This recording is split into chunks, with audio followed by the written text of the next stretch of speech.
Good evening, everyone. Welcome to Dangerous Thoughts on Unsafe Space. I'm Carter Laren, and today is some kind of day in November. November 10th. November 10th. Sorry, I'm starting a few minutes late. I had some audio difficulties. Much like some of the vaccines, keep in mind that your subscription does need to be boosted. It does wane over time. You need to go boost your subscription. So if you haven't subscribed recently, go subscribe again. Hell, start another email address and subscribe from that one. You can also watch us at not only here on YouTube, but on Utreon and Odyssey. And we're always streaming at unsafespace.com, so you can watch us there as well. Special thanks to those of you who are paid supporters. Couldn't do this without you guys. Really, really appreciate it. If you're not a paid subscriber, consider doing that. You get, if you're a, I don't know, I think it's apostate level or above, you get this cool little mug. It's a mostly peaceful grenade mug. Or you can buy merch. I think I made a baby onesie about agorism, which is on the merch page now, also on our website. So anyway, someone says you cannot see total number of dislikes. We didn't change anything, but I did hear that YouTube was going to allow people to hide their dislikes. We didn't do that intentionally, but I will go and see if I can enable it. I want people to see the likes and dislikes. I think it's cowardly to pretend that you got more love than you do. So sometimes we get dislikes. That's fine. Anyway, what else? I don't think there's anything else procedurally or housekeeping-wise I have to let you guys know of. I originally was going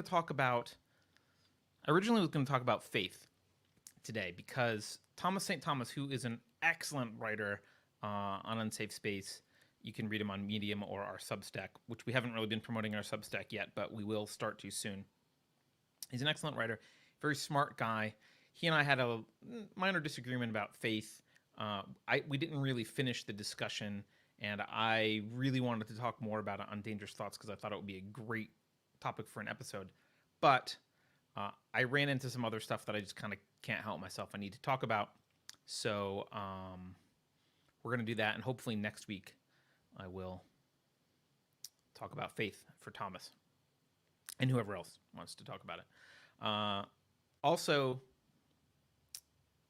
let me know how you think the discussion format was with someone else. Last week was the first time I had a person on and didn't do the kind of normal show. This is going to be more of a normal show, though. So here we go. I have to admit that Keith says I have faith he will discuss this next week. No, you're confident that I'll discuss it next week, and therein lies the argument. I can't help but watch this Rittenhouse stuff. I'm glued to the stupid. I haven't watched the whole thing, but for someone who doesn't pay attention to the news at all, I've watched at least a couple hours sporadically. I can't stand it. I'm like addicted. It's like heroin. And so there's something I have to say about this before I get into the topic of the day, which is not related really. So obviously there's lots of problems with the coverage of this whole thing, as you would expect from the media. You know, prior to the trial, there was social media, all the social media companies kind of banning any defense of him or discussion of him because he was labeled as a mass murderer, even though he hadn't been convicted. GoFundMe banned him, and that kind of stuff. This is all pre-trial stuff. Rebecca P, I'm going to shout out because she gave us super chat, so I won't hold off on responding to this. Rebecca P, I don't know if she's channeling Darth Vader. I think she is. She says, I find your lack of faith disturbing. Lack of discussion of faith this week disturbing. I understand. Wait. I actually have a Darth Vader behind me. Darth Vader finds the lack of faith disturbing. We'll stick him here for a minute. He doesn't focus very well. Focus doesn't work. Oh, well. Anyway, during the trial, it was a cluster. Social media companies, like I said, wouldn't allow conversation. Everyone labeled him a mass murderer already. GoFundMe wouldn't let him raise any money. But during the trial, there's been like lots of misrepresentations from the media, and I don't want to go over all of them, but the Gage Grosskreutz, or whatever his name is, his testimony I mean, the main takeaway from his testimony was that he was a prosecutorial witness who was supposed to solidify the case that it wasn't self-defense and that it was an attempted murder. And he basically openly said, yeah, he didn't shoot me till I pointed my gun at him and advanced towards him. I mean, it was just a clusterfuck. And of course, all the mainstream media, their takeaway from that day was like, he was scared for his life. That was the takeaway of his testimony. I mean, they're setting everyone up for a riot, because if this, the mainstream media is painting this picture as if the trial is kind of going well for the prosecution, and the exact opposite is true. So people will be surprised if Rittenhouse is acquitted on a lot of the major counts, because they're listening to the mainstream media. But the other thing that really bothered me about it is the prosecutor is just a tool. I mean, tool is too polite of a word. He is the biggest douchebag on the planet. He is saying things like, "Why were you running to a fire?" And Kyle's like, "To put it out." And he's like, "So there's lots of fires. Who cares, right?" And like Kyle's like, the guy had a chain. He's like, "But did he have a club, a knife, a gun?" He's like, "No. It just that's kind of crap." He made some comment at one point where he said, Kyle getting kicked in the face, and he's like, "Well, but all the guy uses is his foot, right?" It's absolutely ridiculous, and they're playing this really, really dishonest game that I want to point out that a lot of people do with cases like this.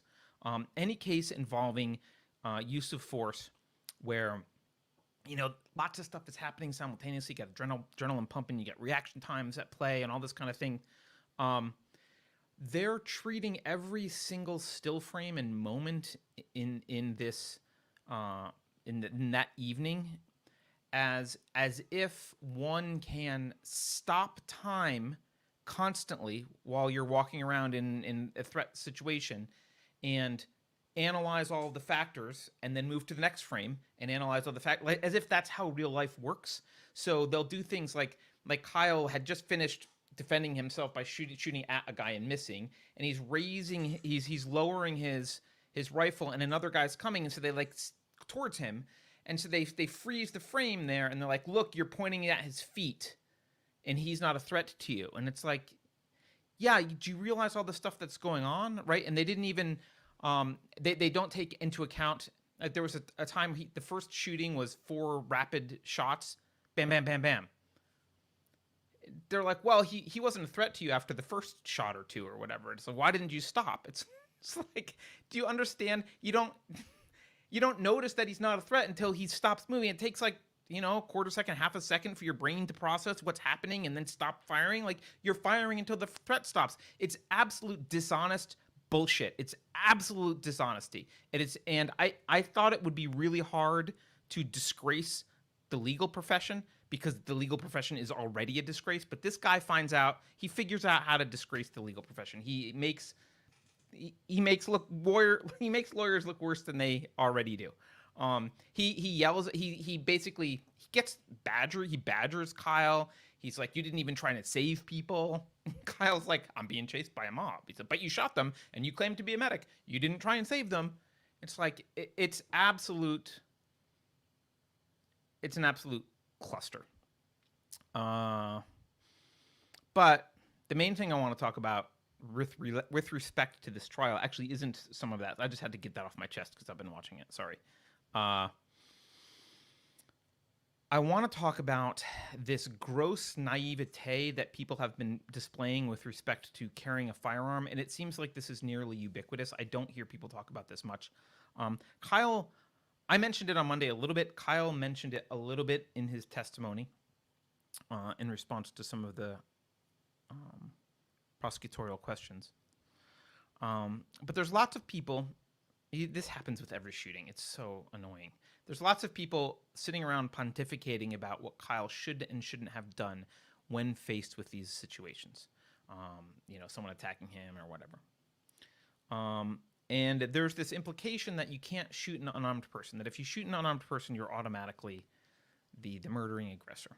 And there's people that are saying things like, well, you should have used other means to fight Rosenbaum. Yeah, he was chasing you, and he actually reached for your weapon, and Kyle claims grabbed his weapon.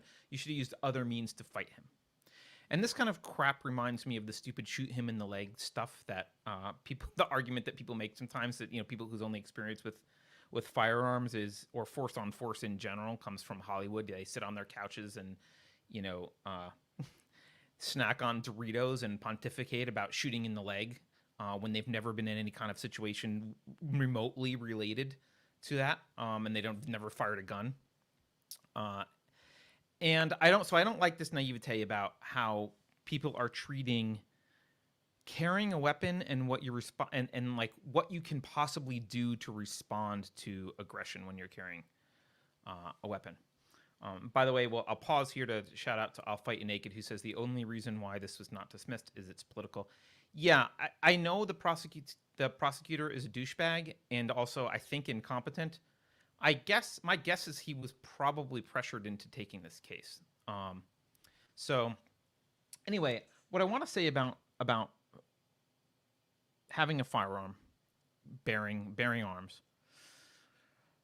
I'm going to start with some obvious stuff. A firearm is a deadly weapon. There's nothing wrong with carrying a deadly weapon. Carrying a deadly weapon doesn't make you a bad person. It doesn't make you suspicious. It doesn't make you evil. It doesn't make you the guy that must have been in the wrong. It's just carrying a deadly weapon.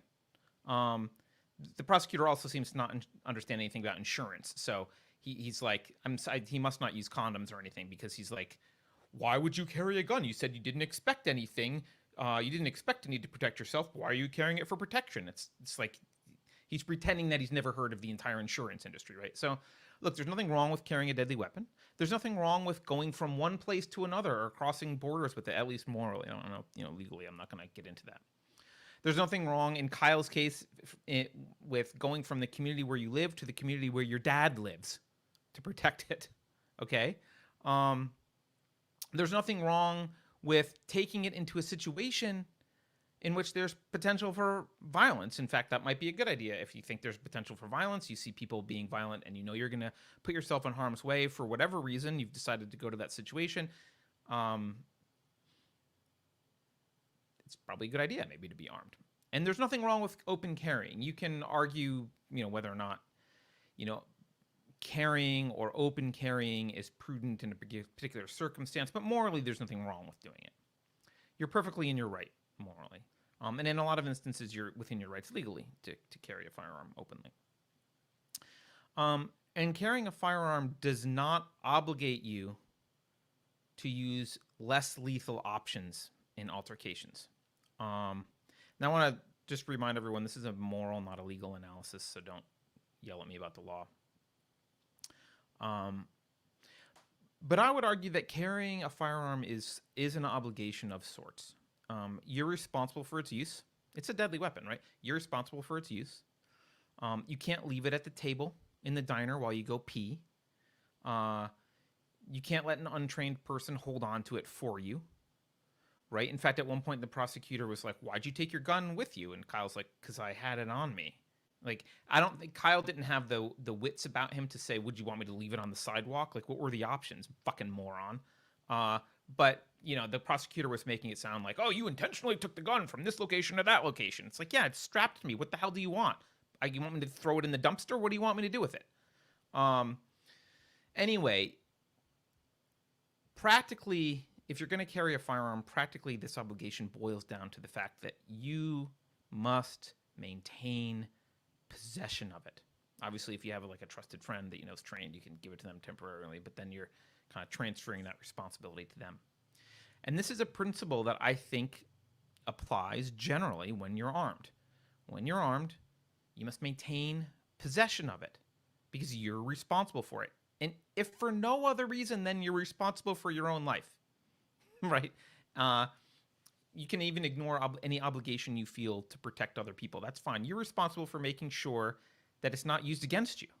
And if you care about people around you too, obviously you're responsible for it not being used against them. So practically this means you can never get into a fist fight when you're armed. You can't get into a fist fight. That's not an option for you. So let's break this down. You're standing there with your gun peacefully. You're not doing anything, or you're putting out fires, or you're walking around. Doesn't matter. Doesn't matter where you are. Doesn't matter why you're there. Obviously, unless your presence itself is kind of an act of aggression, right? If you barge in my front door and I don't know you and you're carrying an AR-15, you might get shot. But you're doing other things that are aggressive. But you're standing there peacefully, minding your own business with your gun. You're not initiating the use of force. I want to make a distinction here also. Sorry, I'm going down rabbit holes, but it's the initiation of the use of force that's the problem, not just the initiation of force. The use of force, force can be used without employing the force directly. So pointing the gun at someone and telling them to give you their wallet, that's the use of force, even though you didn't actually do anything, right? It's a valid, reasonably understood threat to bring force into the equation of your interaction, right? Holding a chain in your hand and screaming menacingly that you're going to kill someone and rip his heart out, as Rosenbaum did, telling him that if he gets Kyle alone, he will kill him, as Rosenbaum allegedly did. That's the initiation of the use of force. So there you are, you're standing there, and someone attacks you. Maybe they chase you, they try to punch you, they try to take your weapon, they try and grab your weapon. That person has now, by the way, I'm sorry if you hear the baby in the background. That person has now indicated, right? You're assuming kind of people are being peaceful. But that person, the person who tries to attack you or steal your weapon from you, they've indicated that they're willing to initiate the use of force against you, right? And they know you're armed. So they've indicated that they're willing to initiate the use of force against you, and they know you're armed. So you can't assume really anything about their sanity, how far they'll go to use force if they're given the means. Like Julius Caesar, they have crossed the Rubicon at that point. They've initiated the use of force against you, and you're armed, and they know you're armed, right? They can no longer be regarded as someone who behaves rationally. They can no longer be regarded as someone who's peaceful. They have established themselves as aggressors. That's the situation.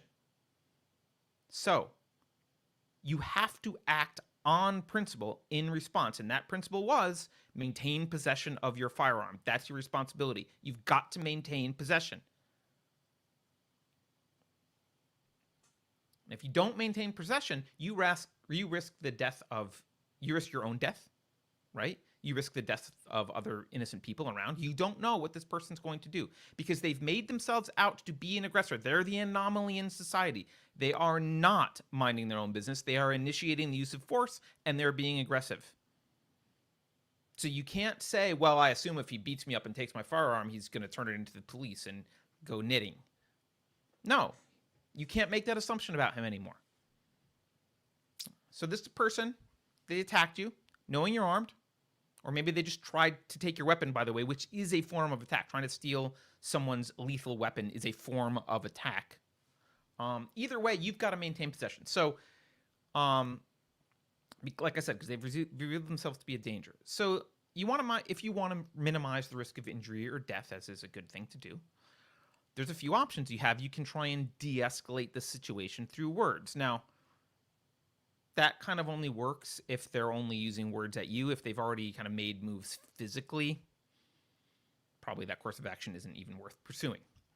The best thing to do is the sneaker defense, right? You turn around, run, get the hell out of Dodge, right? Get away.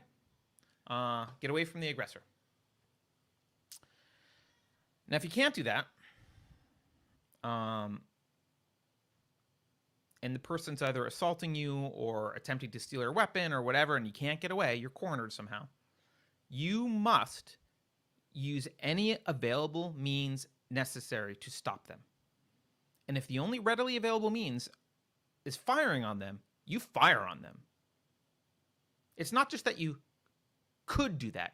You should do that. Morally, legally, I don't know. Now, you might say, how do you know the attacker will use the weapon against you if they obtain it? You don't. But you've managed to carry the weapon this whole time without initiating the use of force against other people. So you know it's safe in your arms. This other guy has shown that he's willing to initiate the use of force against people, even armed people, so he's a little bit crazy and stupid. You have to assume you have to assume that he does not intend to suddenly turn peaceful once he has possession of your firearm. You can't get into a fist fight while you're armed. If you are knocked unconscious, you lose your weapon to a dangerous individual who may shoot you or other people. If there's a struggle over the weapon, it might discharge and hurt you or someone else, or you could lose the weapon. These are not acceptable outcomes. They are not acceptable. You must maintain possession of the weapon. So let's apply this to the Rosenbaum shooting, which was the first one. He was chasing Kyle. Kyle was running away from him. Even the prosecution started using the word chase. At first they were saying you were running in the same direction. But even they started using the word chase. Rosenbaum was chasing him. Yeah, he threw a plastic bag, and that's all it was. But Kyle didn't shoot him because he threw a plastic bag. That's not what he did. Kyle shot him because of what he did afterwards. And the evidence here is both on video and forensic evidence. It suggests Kyle ran away, but he ended up in a tight space. There were people and cars kind of in a tight space, so he had to kind of slow down. He got stuck. He couldn't, there's a difference between running through a maze and running top speed on a track. Like he was running in the clear, and obstacles came. So he slowed down. And he realized he was getting cornered and slowing down. And he realized, I think instinctively, slowing down, Rosenbaum was going to catch him. And he was. So he turned around. And Rosenbaum caught up with him. And this all happened really quickly. Like as he's turning around, Rosenbaum's catching up. Rosenbaum catches up with him. Now, it's unclear from the video whether he had his hand on or just near the muzzle. But the stippling, the residue suggests that it was at least close there. Kyle is claiming that he actually touched the muzzle of the gun. You can't tell from the video. At that point, Rosenbaum is clearly the aggressor. He's clearly going after the weapon. Kyle has done his best to evade the situation. He tried to get away. He got stuck. He got cornered. He should shoot. He should do exactly what he did. He should shoot. Right? And like I said, it's not just okay to fire in that circumstance. It's the right thing to do. It's the right thing to do. So I would appreciate it if people stopped making arguments about how Kyle should have done this or that less lethal thing. He should have ended a fist fight. He should have had some pepper spray. Anything else that he did, he would have likely lost his weapon to Rosenbaum, and who knows what would have happened at that point. He might be dead. He might be dead. And Rosenbaum might have obtained his weapon. A man who, by the way, was legally prohibited from owning or possessing firearms. Kyle didn't know that at the time, but Rosenbaum, not a great guy. The fact that you are trying to preserve your life without regard for the life of the aggressor that's not an indictment on your moral character. It doesn't make you a bad person. All right.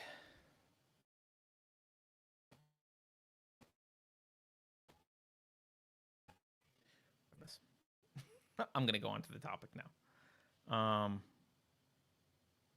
Yeah, Dario says, in hindsight and relax, anyone can think more clearly. Yeah, look, I mean, if Kyle could have stopped time, I guarantee, if Kyle could have stopped time instantaneously and collected drone and all surveillance video footage and done an analysis on his next best move, maybe it wouldn't have been to shoot. Maybe he would have realized I could duck right behind this car quickly and then do that. I don't know. But expecting someone to do that in the moment, it's dishonest. It's dishonest. It's shameful and dishonest.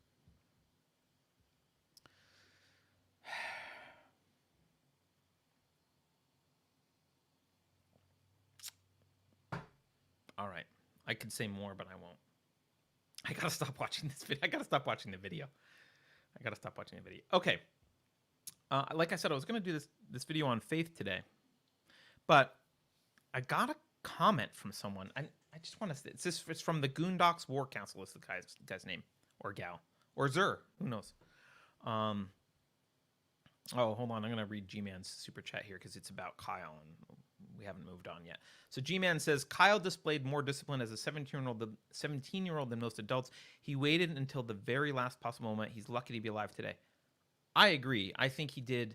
Watching the videos of Kyle, and I think I said this at the time, my first reaction was, stellar job. Stellar job. Comporting yourself properly, keeping your muzzle pointed in safe directions as often as you could. He was on the ground and still did a pretty good job. He had the wherewithal. He missed one guy, fine, but like he didn't shoot Gage until Gage pulled out a weapon and approached him. So it was like he kept his head in many ways. And in many ways, of course, he was overwhelmed by stuff, right? I mean, the prosecutor tried to make him look like a bad guy because he lied to the crowd that was like, "Did you just shoot someone?" And he's like, "It sounds like you said you didn't shoot someone." It's like, look, if you're at a riot and you shoot one of the rioters in self-defense and the rest of the mob asks you if you shot someone, lie to them. Lie to them. Nope. Don't know who did that. Bye. I mean, what the heck? It's just, what do they expect? Yes, I did. Would you like to slit my throat now? Anyway, I'm going to go back. Let's move on. Unless anyone else has any other Rittenhouse stuff that you want to talk about. Let me look through chat.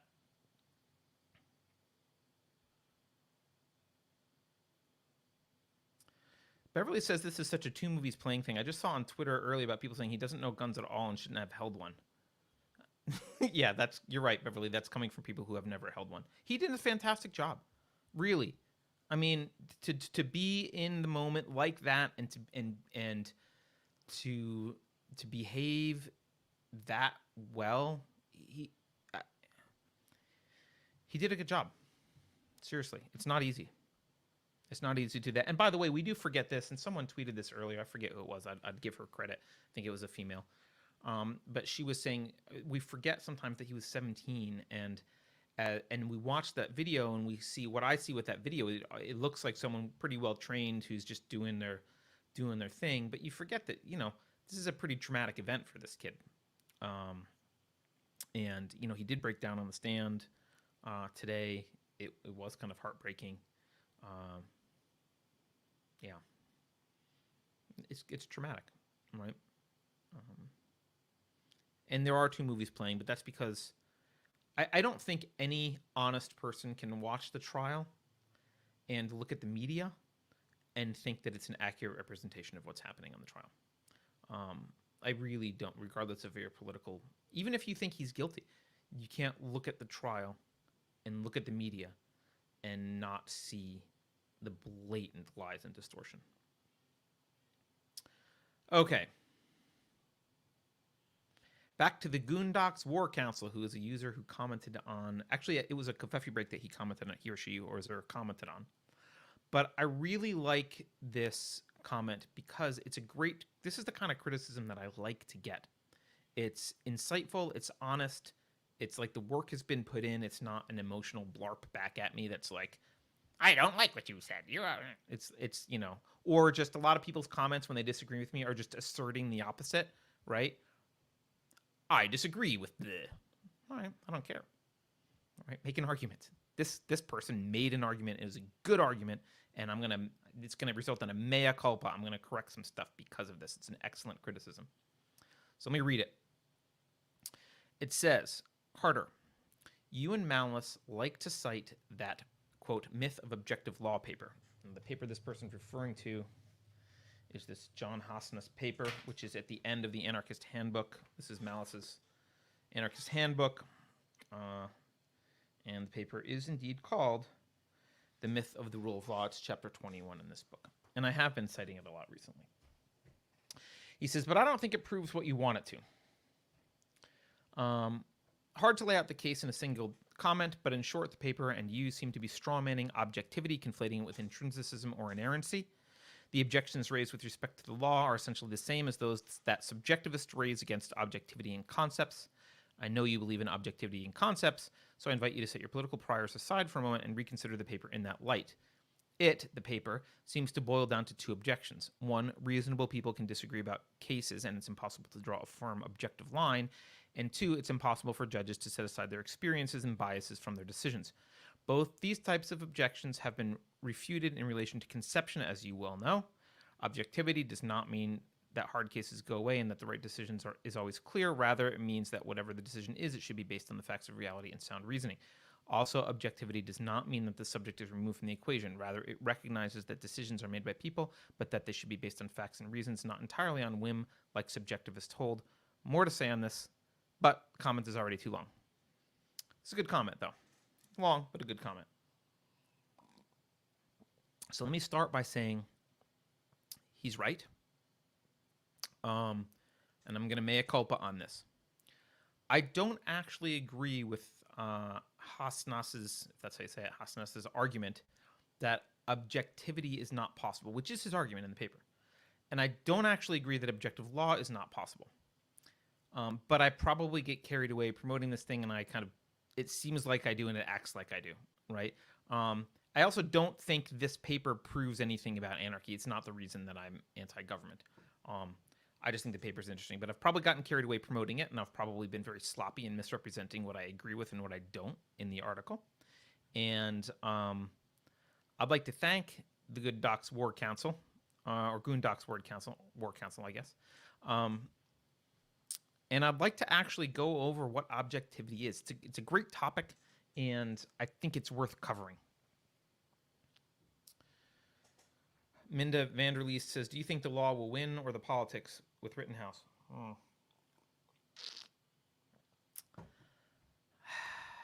Depends on the jury, right? I don't know. I certainly hope the law wins, but yeah, I don't know. I guess objectivity does relate to this case a little bit. So let's talk about what objectivity is.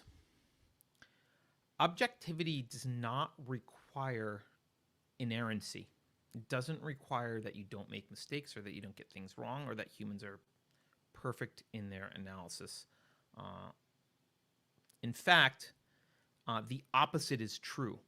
Our faculty, I've said this before, but our faculty for perceiving truth about the world is not automatic and inerrant. And if it were automatic and inerrant, there would be no need for the concept of objective or subjective. We wouldn't need those concepts because we would just automatically have this perfectly integrated conceptual hierarchy that was correlated to reality, right? Even if we didn't have all knowledge, whatever knowledge we did have would be perfectly integrated and correct and correlated to reality. The reason we need this is we talk about and distinguish the difference between objectivity and subjectivity is precisely because we don't have that kind of a cognitive apparatus. So we don't have something that just automatically gives us no internal contradictions and is perfectly consistent with reality. That's not how our brains work. I guess it would be nice. It would be nice. But like I said, our conceptual faculty is not inerrant. It's not automatic. What objectivity is, what it means, and I'll contrast it with subjectivity in a minute, but what objectivity means is simply there's kind of two recognitions. There's a metaphysical recognition that reality exists independent of your consciousness. It's a metaphysical recognition required for objectivity. And there's also an epistemological recognition that we need a process for policing our concept hierarchy, and that process is reason using logic, both induction and deduction. All right, it's the art of non-contradictory identification. We've talked about this. That's all objectivity is. Right? It's a recognition of those two truths. And when we say someone's being objective, to the extent that their cognitive process demonstrates that these metaphysical and epistemological recognitions, right? And we can contrast that with subjectivity.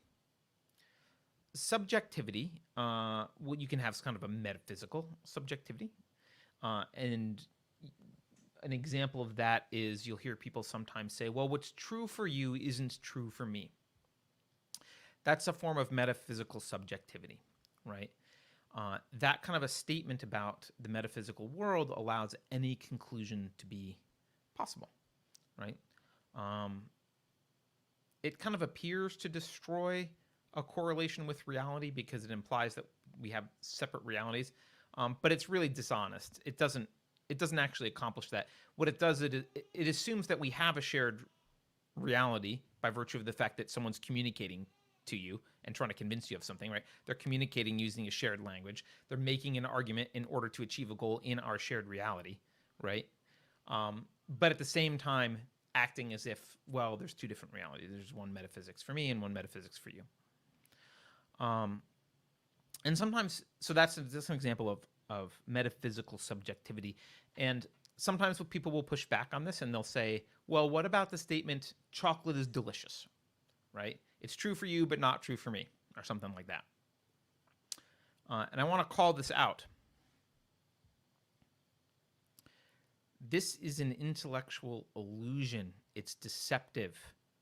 The statement chocolate is delicious is an intellectual illusion. It's a deceptive statement because it's incomplete, right? The word delicious is a value judgment. Value judgments inherently imply and require a valuer, right? It's not like saying chocolate is, made of cocoa beans, right? Like that's an objective fact. Chocolate is delicious is a value judgment. It requires a valuer. Delicious does not exist as an attribute of anything in reality without a corresponding valuer for whom it is delicious, right? Delicious implies, to whom is it delicious? To whom? And in normal speech, we often drop to whom for convenience because it's obvious. So we don't say, chocolate is delicious to me, right? We just say, chocolate's delicious. And the to whom is implied. We all know. It's the speaker, right? But it's dishonest to take that shorthand, chocolate is delicious, and pretend that it means something completely different than what it does, right? It's dishonest to pretend that chocolate is delicious is some sort of complete statement about metaphysical reality and then use it to justify that, well, there's two different sets of truths, one for you and one for me.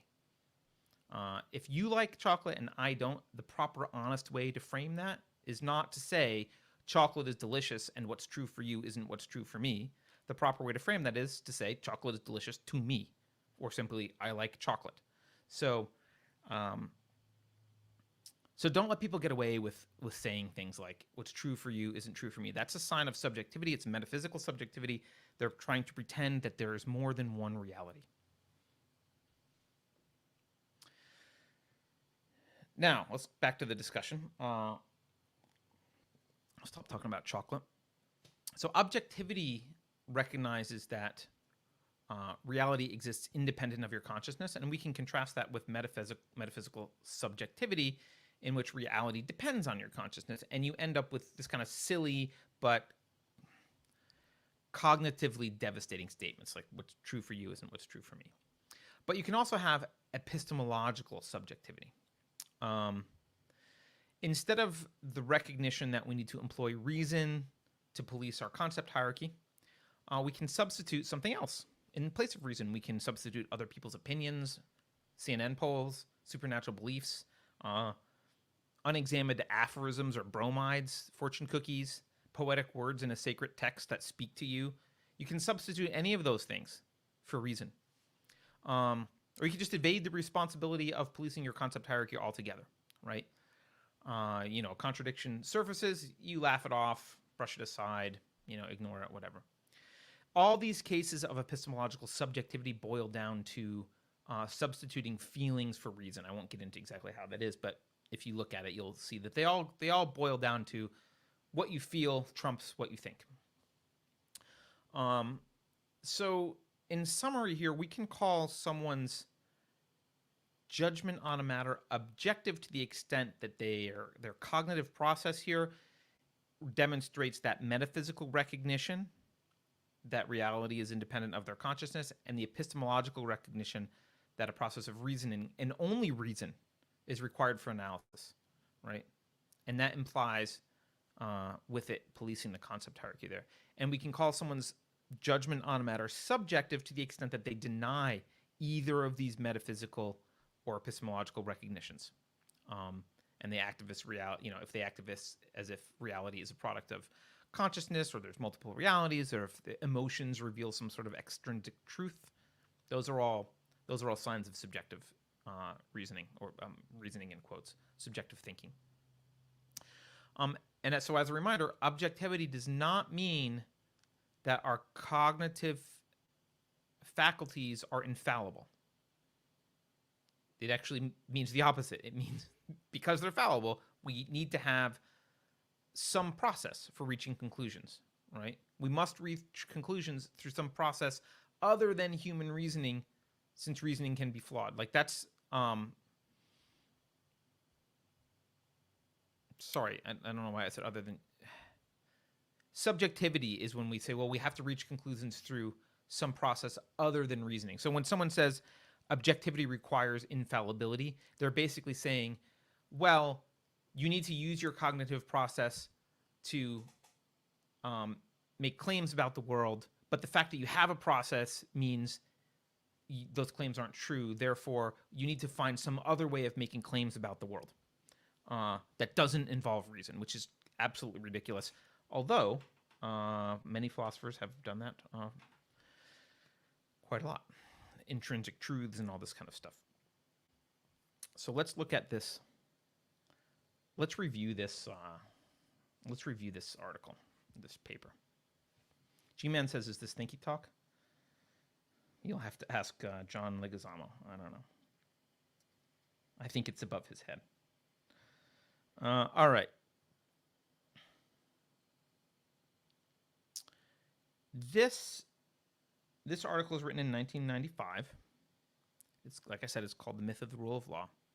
And I'm going to talk about what he said. I'm not going to cover the whole thing. That would take forever. I'm going to talk about some essential things he says, what he says in here, what he's wrong about, and what he's right about, even if he's not really saying it explicitly, or what I like about it. So we'll take an example on page 316. He says, so actually, let's back up. One of his arguments is about the current state of law. And here he's pretty good. What he says here on page 316 in Malice's book, I don't know where it is on his paper, but he says the law human beings create to regulate their conduct is made up of incompatible, contradictory rules and principles, and, as anyone who has studied a little logic can demonstrate, any conclusion can be validly derived from a set of contradictory principles. This means that a logically sound argument can be found for any legal conclusion. So what's he right about here?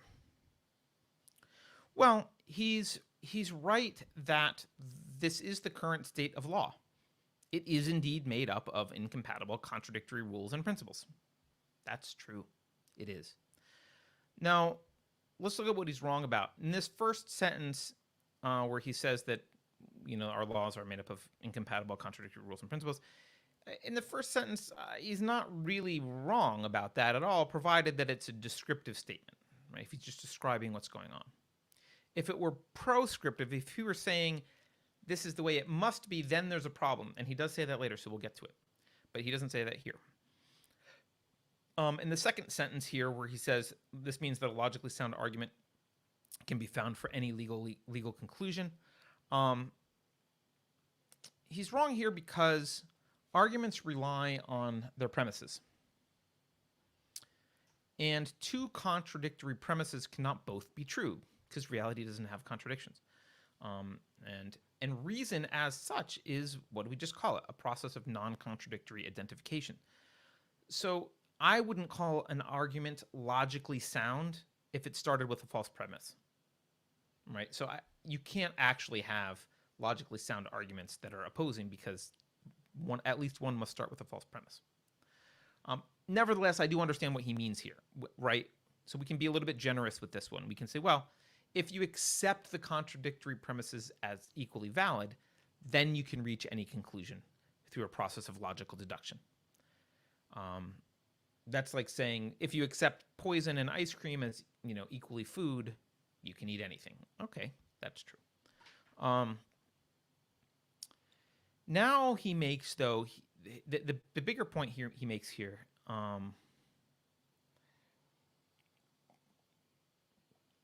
is an argument about law as such. I'm going to read you three short quotes here. One is on page 319. He says, "For even if the law were consistent, the individual rules and principles are expressed in such vague and general language that the decision maker is able to interpret them as broadly or as narrowly as necessary to achieve any desired result." On page 323, I think these are all ones that I've quoted before, which is why I'm using these passages, at least most of them. On 323, he says, "It is impossible to reach an objective decision based solely on the law. This is because the law is always open to interpretation, and there's no such thing as a normatively neutral interpretation. The way one interprets the rules of law is always determined by one's underlying moral and political beliefs." And finally, on the next page, 324, just really quick snippet he says, "There is simply no such thing as uninterpretable language," right? By which he means language that someone doesn't have to interpret. Obviously, everything in your brain has to go through your cognitive process.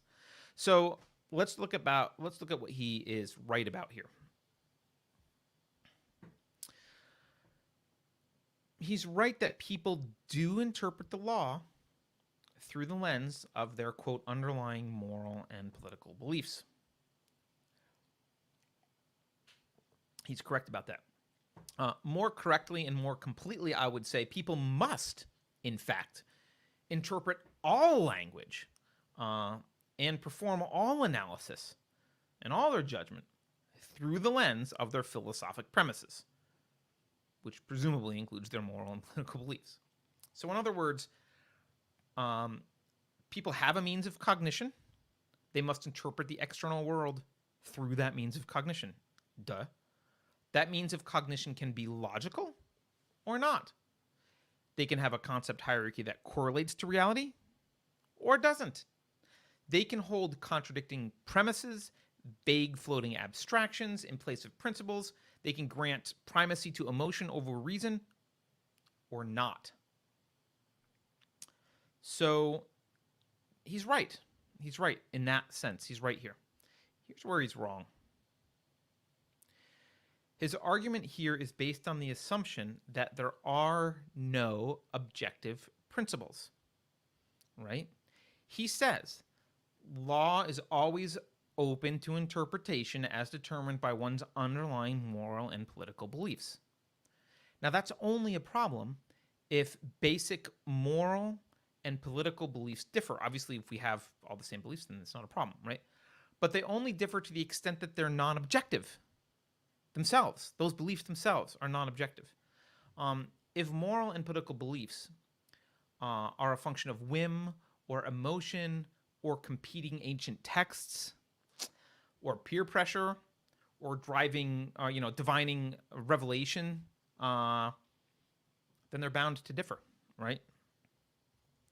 But if if those beliefs are a result of a rational philosophy, if they're part of a rational integrated conceptual hierarchy, if they're products of a self-correcting cognitive process of non-contradictory identification, in other words, if they're objective themselves, then their application can be objective. And remember, objective doesn't mean inherently correct or inerrant. It just means, and it doesn't mean that there's never going to be any disagreements or mistakes. It just means accepting the metaphysical world is independent of consciousness and this epistemological necessity of non-contradictory identification, reason. So here's the error here. The error here is that he's arguing as if he's a moral subjectivist. I don't know him. I don't know if he is or not. But this argument is from the perspective of a moral subjectivist, right? He views moral and political beliefs from a subjective perspective here. So his argument really amounts to the trivial statement that philosophy is subjective, therefore so is the law. Well, sure. If you think philosophy is objective, if you think philosophy is subjective, then sure, everything is. Concepts are, law is, all of it is. Sure. Here's the nuance of what I like about this, now that I've said all this.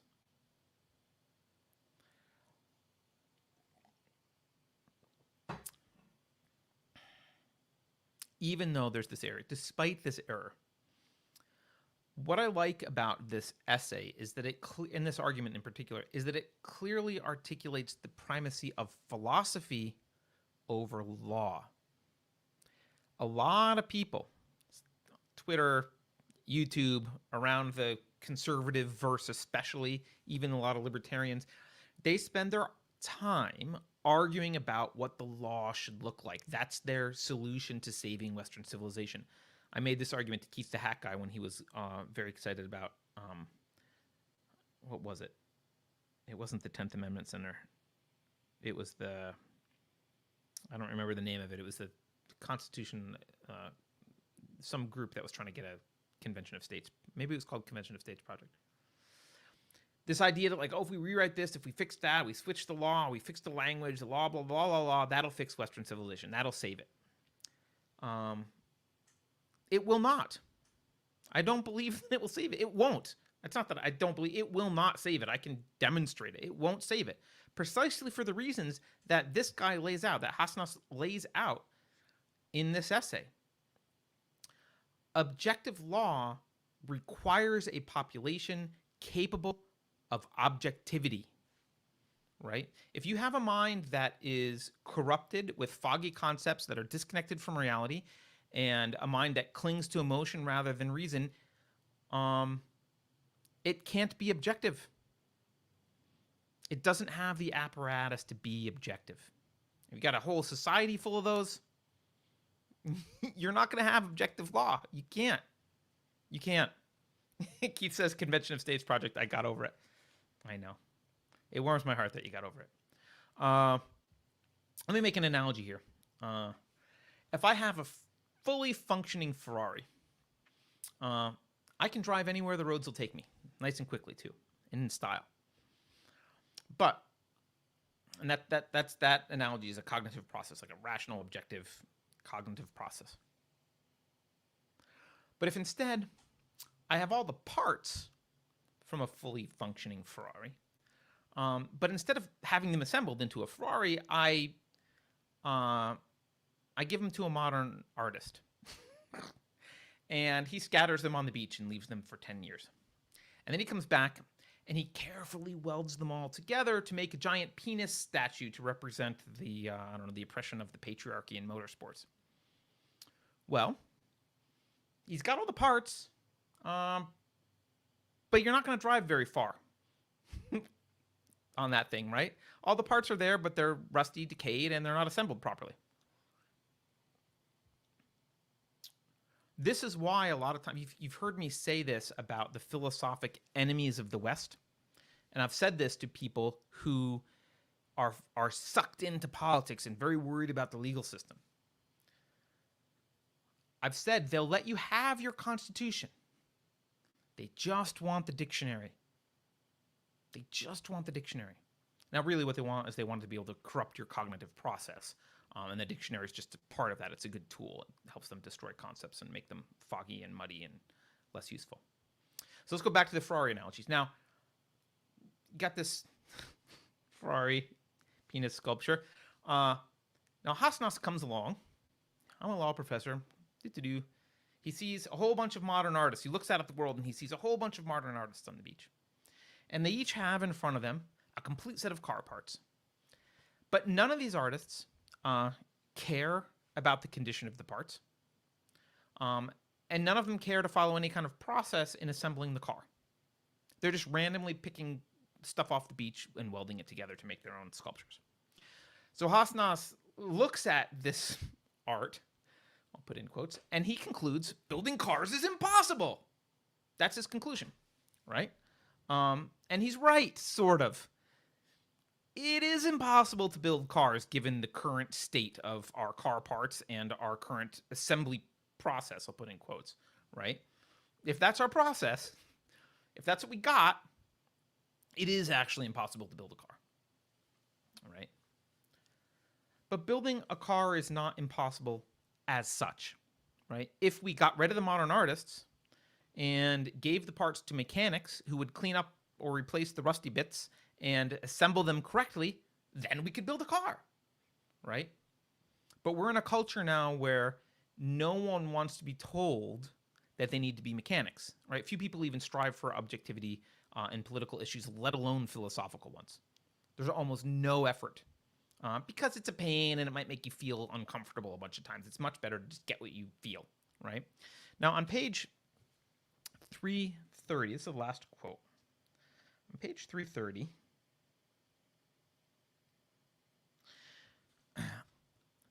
this is one I definitely quoted the other day. I know it. Hasnas says, "It is not rule of law that gives us a stable legal system. It is the stability of the culturally shared values of the judiciary that give rise to and supports the myth of the rule of law." Now, I would say if those culturally shared values are arbitrary, then the rule of law is indeed a myth. And today they are arbitrary. And they're not shared, actually, which is another point he makes. But if those values are byproducts of a rational philosophy, right, one that objectively corresponds with reality in the sense that I talked about earlier, then the process for applying the rule of law does in fact become objective. It's not infallible, but it is objective.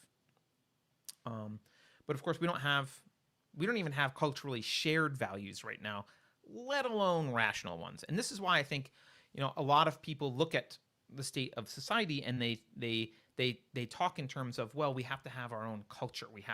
People are worried, and a lot of people get called xenophobic for talking about culture. They're not talking about we need to have our own food or dress or music. Those things are all nice, but everyone likes to eat different foods, right? So those things aren't the threat to the culture. The threat is the moral and philosophical values that are differing. And so people feel much better about the myth of the rule of law. It seems much more concrete if at least they have shared values.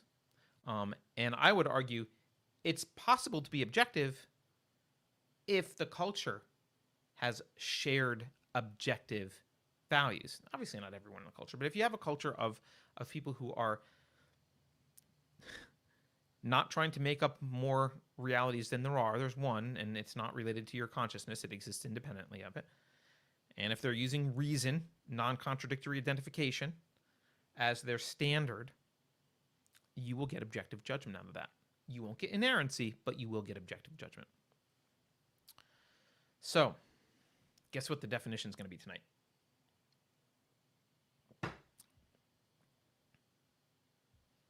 Objectivity. That's the definition.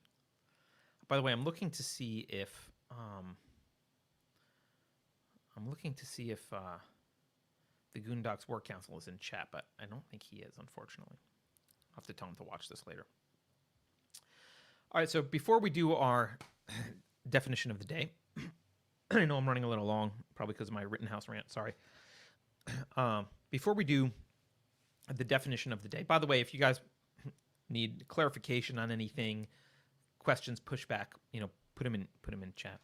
I want to first talk about I want to make a note on definitions, because when I originally introduced concepts, I debate about, so there's two things. One is I'm learning how to teach and talk about this stuff, right? This is a process where I'm like, what's the best way to present this? What's the best way to talk about this?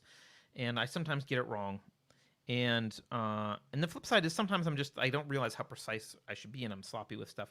When I originally talked about the concept hierarchy and concepts, I talked about definitions to place concepts in fixed positions in your conceptual hierarchy, right? And we said that they were in the form of, this belongs to the broader category of this thing. Here's the genus and the species. It's differentiated from other members of the category by these things. And this is how we can fix that in our conceptual hierarchy.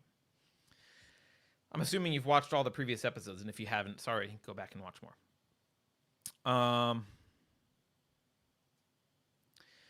But keep in mind here that concepts themselves are mental integrations with a vast amount of complexity behind them. They're integrations of entities with lots of complexity behind them. The process of concept formation is more inductive. It's not deductive. In other words, the concept of a thing is formed by finding two or more existents, two or more units that share differentiating characteristics, and you put them together. You actually omit specific measurements, but I'm not going to get into measurement omission and stuff today. But the concepts themselves represent concretes. Like they subsume a bunch of concretes that you've seen in the past, will see in the future, and even concretes that you might never actually see. So let's give an example. You might have seen a lot of airplanes in your day. You might have seen pictures of the Wright brothers airplane and the Concorde and 747s and some fighter jets and whatever else. And you formed the concept of airplane at some point. And I don't know if this is the official definition, but roughly we can say an airplane, it's an apparatus. I think this is basically essential. This is pretty good, essential definition. It's an apparatus that uses the aerodynamic lift of fixed wings for flight. It's pretty good. Maybe you can do a little bit better, but it doesn't matter. It's somewhere around there.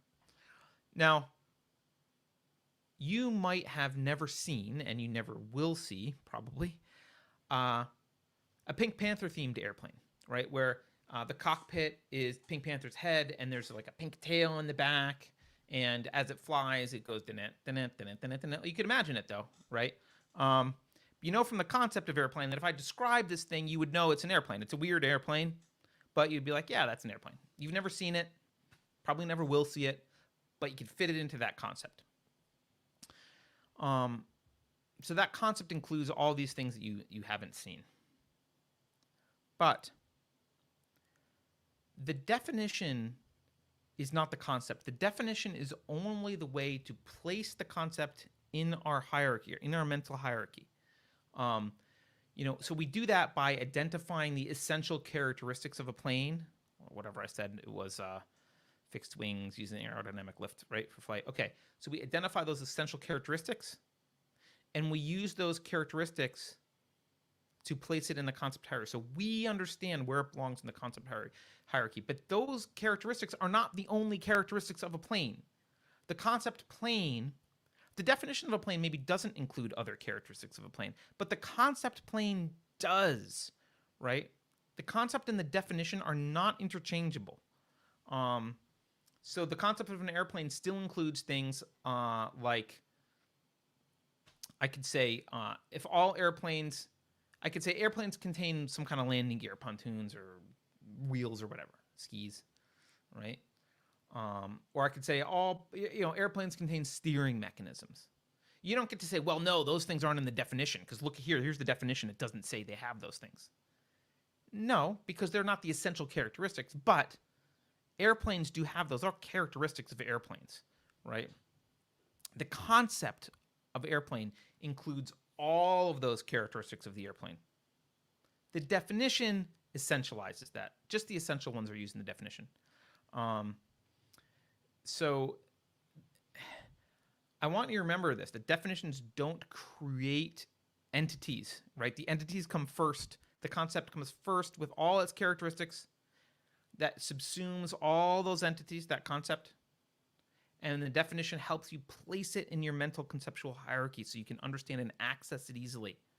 The fact that a thing has essential characteristics doesn't mean it only has essential characteristics, right? And in a future show, I'll probably talk about this a little bit more, because I'll probably talk about the analytic-synthetic dichotomy. But for now, I just want to clarify the difference between concepts and definitions that we use to identify the concepts, so you guys aren't running around thinking that the definitions we're coming up with are the concepts. That's not true. All right, I know that was a little bit of a tangent. Let's do our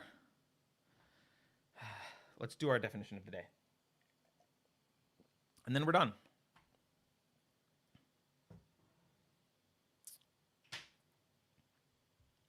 Where is it? I'm going to pull up my OED here. All right, there it is, the good old Oxford English Dictionary. Okay. Now, as a reminder here, we are using the dictionary definition as a reference for a starting point.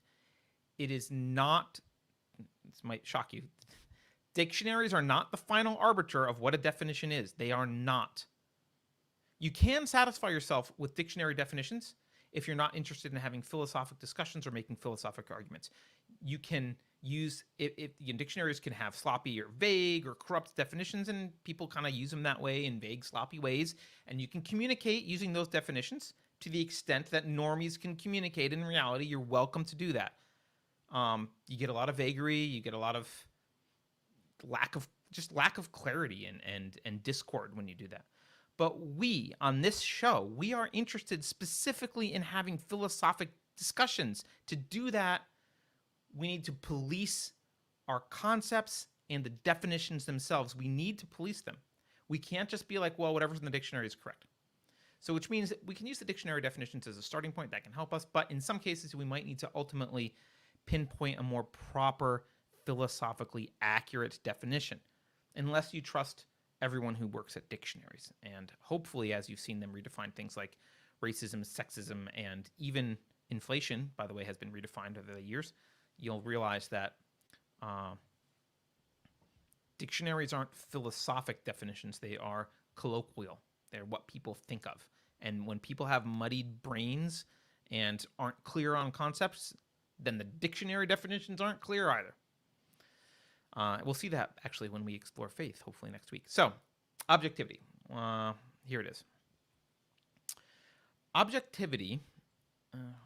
Where is it in my... Hold on, I need to look at it on my other screen here. Okay.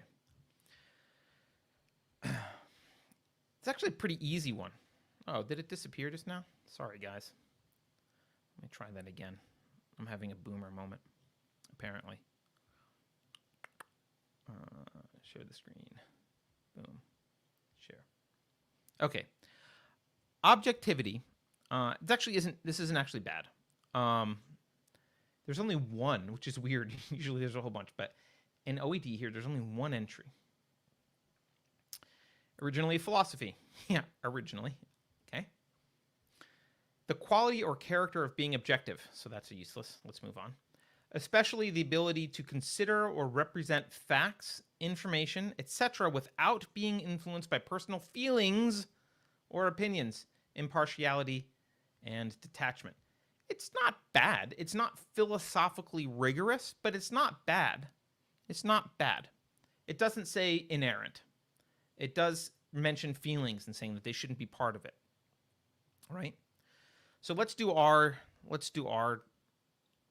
if I was going to define this here, again, maybe we can refine it. Maybe I'm not exactly correct, but if I'm gonna define this here, I would say it. Remember, we'll follow our format. It belongs to the broader category of objectivity. Belongs to the broader category of, I would say, maybe cognitive analysis, or the decision-making process. It's a cognitive analysis type of thing, right? It's a characteristic of how you're thinking about something, right? So that's the broader category it belongs to. There's other ways. There's different ways to do your cognitive analysis, different ways to think about things. It's in that category, but it's differentiated from other members of the category very simply by the two things we talked about before: by its adherence to the metaphysical primacy of existence over consciousness, and its adherence to the epistemological necessity of reason as opposed to emotions or other things, right? That's what objectivity is. That's what it is. And remember, objectivity is only important precisely because our cognition is fallible. I know I keep saying that, but I say it because it gets missed a lot. You need a process, right, that doesn't ask you to decide what's right and wrong, but merely asks you to observe what's right and wrong, or true and false. Right? That's the goal here. It's not, you don't get to decide what's true or false if you're being objective. If you're being objective, you must observe it, think, integrate, root out contradictions, observe, and then reflect back what is true. It's not a decision process. It's more of an observation and reflection process. Now, pointing out that people can corrupt their cognitive process is not proof that objectivity is not possible. It's proof that we need to focus on it and we need to use it, right? It's proof that it does differentiate from other members of that category. There are ways to use your cognitive process differently, and those are subjective. But I still like that Hasnas essay, despite that error, for the reason I gave. and that is that philosophy comes before the law. We need to be focusing on how to think. We need to be focusing on philosophy and all of its branches before we get to legal texts, right? We need a society of people who can think objectively before we ask them to objectively apply laws. And we don't have that right now. So that's why the law is not my priority, because they own the dictionary, right? They have the dictionary. They've got the philosophy departments. They've got the dictionary. They've got mainstream media, they being, I'll say, the irrational. And until we wrestle that from them, it doesn't really matter what we write down on pieces of paper and pretend is going to be implemented objectively. All right. So I think that's it for today. I went 15 minutes over. Not bad. Let's see if we got any super chats I need to read. My super chat engine died, so let me pull it back up. Nope, I think I got all of them. Let's see if there's any other stuff I need to talk about in here. Yeah, Teresa says vaccine's not the same as it was a year ago. Yeah, that is correct. Vaccine has been an anti-vaxxer has been changed. The definition of an anti-vaxxer has been changed, right? Dario says it's another reason he prefers hard books. Digital content is fluent. Yeah, I mean, I've said this before, but I've got, and behind me down there on the shelf, I've got some old dictionaries. It doesn't mean they're uninfluenced by philosophy. Of course they were. I mean, I think they're 1927 or something like that, but they're at least not influenced as much as the online version of Merriam-Webster or something, right? They're a little better, and maybe better starting points. So yeah. All right. I think that's it, everyone. Please, don't hesitate to give me feedback. I love suggestions, and actually, I love that criticism. I'm gonna emphasize again. I love the criticism I got. It gave us this whole show. It gave me something to talk about, and it helped keep me in check and not get too excited about essays. Hopefully, if Michael Malice, if you want to watch this show, you can comment on whether this essay is making the errors that I think it's making. But also, as a reminder, you're subscribing to this show needs a booster shot. Efficacy wanes over time, so please go subscribe if you're not already, and please consider supporting the show. Every little bit helps. Thank you again to the people who do support. By the way, if you are a monetary subscriber, I don't say this often. We don't really talk about it. You get into the Discord. We have a Discord server. All you got to do is be a subscriber. You get into Discord. We sometimes do subscriber-only events. We haven't been doing a lot, but we are going to start doing more. Like I said, you get the cool mug. If you're at a high enough level, you get your name in the credits, and you get to support stuff like this if you like stuff like this. So thanks, everyone. Don't forget, you can go to unsafespace.com, as always, to find all the stuff that you need, including live streams, blah, blah, blah. I will see you guys on Friday. I don't know. Beverly can jump in if there's a Great Reset this week on Thursday. I don't think there is, but there is Covfefe Break this Friday, and then there's a 451 episode this Friday. So if you haven't been checking that out, check it out. Alex Maselli hosts it, and it's all about censorship. It's a good show. So, all right. Sorry the end credits are still old. I just had a baby, but I'm going to try and update them soon. Take care, everyone. Have a good evening.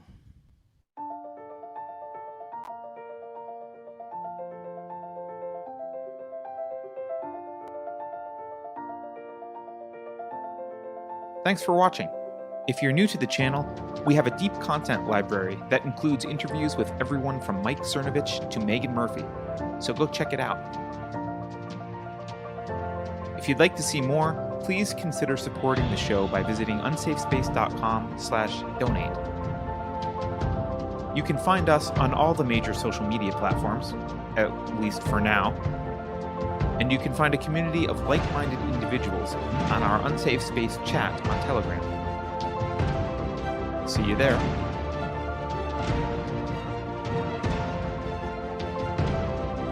Warning. This is an unsafe space. Dangerous ideas have been detected.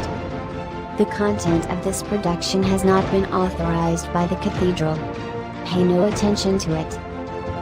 For your protection, the following co-conspirators have been unpersoned and scheduled for ideological vaccination. To avoid cancellation, please update your ideological contact tracing app on your smart device immediately. Here's a fun fact. Only vaccinated Black Lives Matter.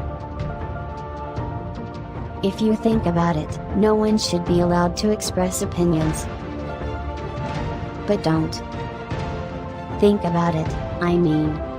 That's not your job. Thinking has been scientifically proven to be less efficient than compliance. Science, scientific, and scientifically are registered trademarks of the World Economic Forum. Unauthorized use is prohibited. Computer voice courtesy. Never mind, that last line is fake news.